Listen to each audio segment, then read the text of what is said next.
Dako ang kalipay karon ni Ginang Bambi Suarez. Human nga nauli kaniya ang halos duha ka bulan na niyang ginapangita nga dump truck. Nasutang Nobyembre 21 pa sa miaging tuig, nahanaw ang iyang dump truck nga dunay plate number nga RMX 906 apan niadtong Sabado. Nakita niya kini sa may Gulingan, usa ka dapit sa Barangay Mabuhay. Sa tulong po ng HPG, ng pulis natin, nagpapasalamat po ako at na-recover po yung truck. She was able to find it out along the way. Humingi siya ng assistance from the police station 3 to flag it down.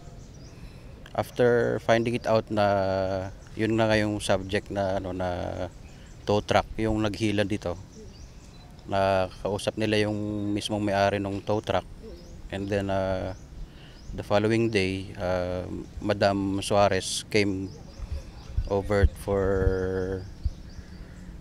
at our office for the assistance din sa part namin. Dako ang pagtuon ni Suarez nga ang ilang dugay ng pahinante nga si Conrado Diana, 45 anyos, nga taga Miag-Aw, Iloilo, ang responsable sa pagpangarna human nga wala na kini nagpakita pa human sa insidente. Pinagbili po nung katiwala ko na si Ronald Diana. Gitowing niya, hindi ko rin alam kasi hindi ko alam ba't niya pinagbili eh.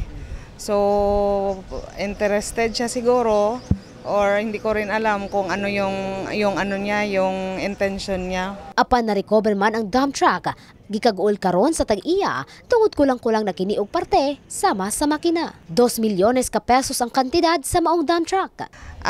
May case na po na nakaano sa kanya, doon sa Surigao na prosecutor.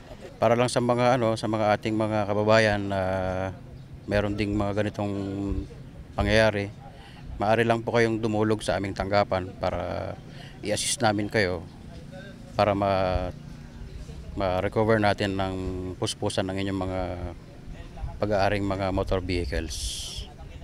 Faith Dandoy, Brigada News.